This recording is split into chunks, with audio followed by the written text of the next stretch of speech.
In this video, we are going to discuss the methods for separating mixtures. What are mixtures?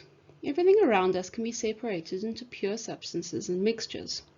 Pure substances cannot be broken down into other substances. Examples of pure substances include the elements found on the periodic table, such as oxygen and aluminium. It is safe to say that if the substance is found on the periodic table, it is a pure substance. Mixtures contain two or more substances with different physical properties, and examples of mixtures include salt water, mixed sweets, oil and water, and many others. It is a misconception amongst people that mixtures are only in liquid or gaseous form. We can have a mixture of solids, such as our packs of mixed sweets or nuts and bolts. We have to decide which method of separation to use to separate a given mixture. This decision is based on the physical properties of the individual substances found in the mixture.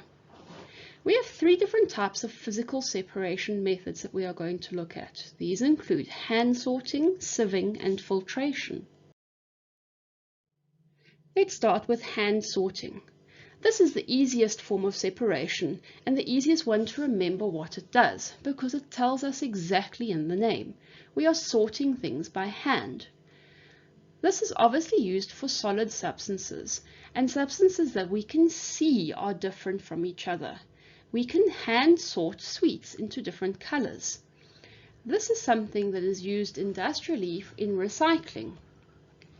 We know that we can separate our recycling waste into different things, such as glass, organic, and paper waste. Here we can see an example of a recycling plant where you have workers picking out pieces of waste by sight.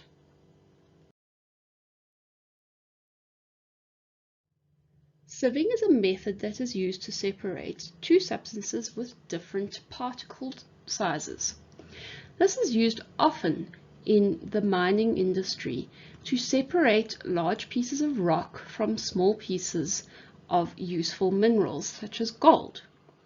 This doesn't work with things that have the same particle size, such as two powders. If I mix powdered sugar with cornstarch, I won't be able to separate them using a sieve because both of the particle sizes are the same. Filtration is a method that is used to separate an insoluble solid and a liquid. The word insoluble means that it is something that does not dissolve in the liquid. We need to use something to act as a filter. The most common filters that we use are filter paper and cotton material. We pour a mixture through the filter. The solid collects on the filter and the liquid is collected in a dish or flask underneath the filter.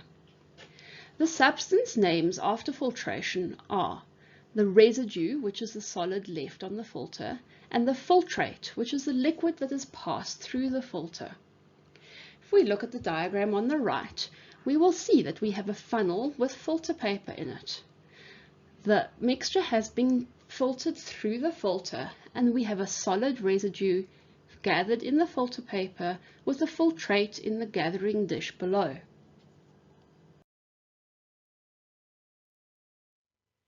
Industrial filtration is a process used to filter drinking water. If you look at the diagram, you will see two filters. The first is a sand filter, which traps and removes solid particle pollution.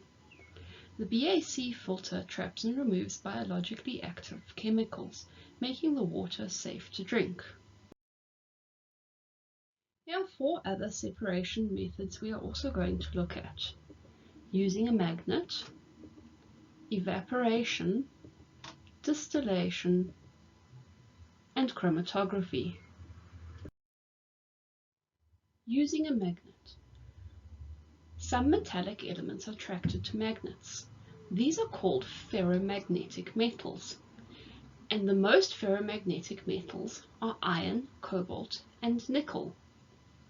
Any alloys, which are mixtures of metals that contain one of these three or more, are also magnetic.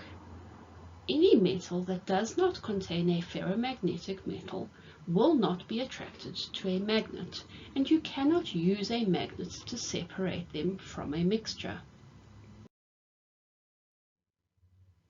Industrial uses for magnets include recycling, where we use large magnets to remove the magnetic metals from our waste products, and mining, where we use drum magnets to remove metallic particles from the important minerals that we have mined.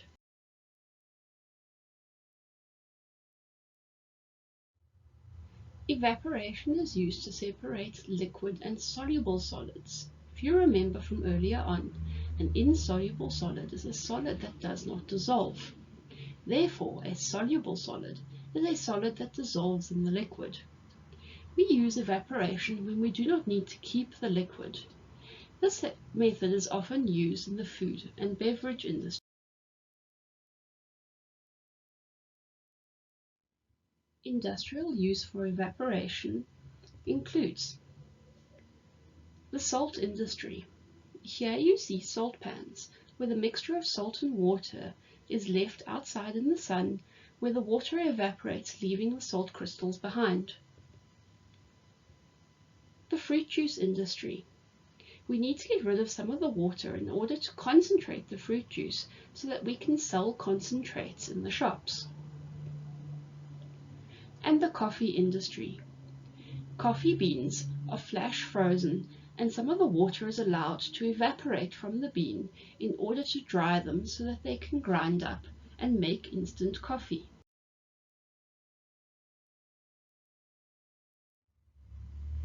Distillation.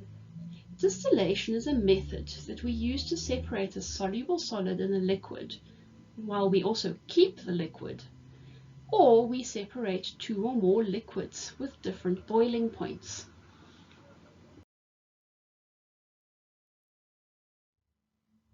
The apparatus used in distillation is quite special.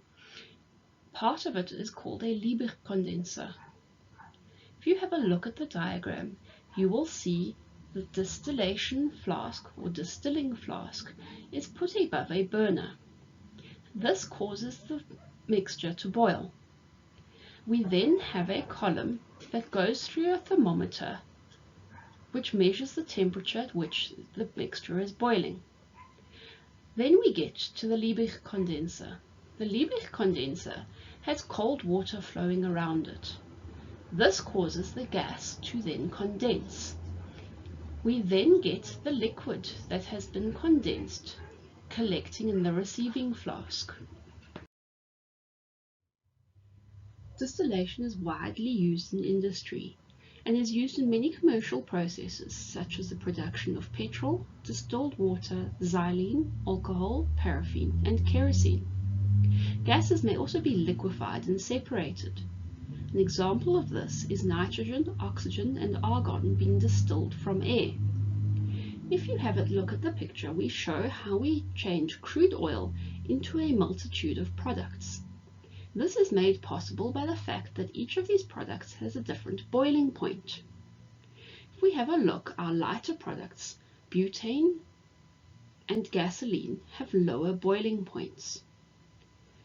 We then get the middle range kerosene and jet fuel, and then we get heavy gas oil. In order to get these products out of crude oil, we boil the crude oil to a set temperature and collect the gas by distillation. Once we have collected the lightest products, we can then move on to the heavier products by increasing the temperature and collecting the next product in a different tank.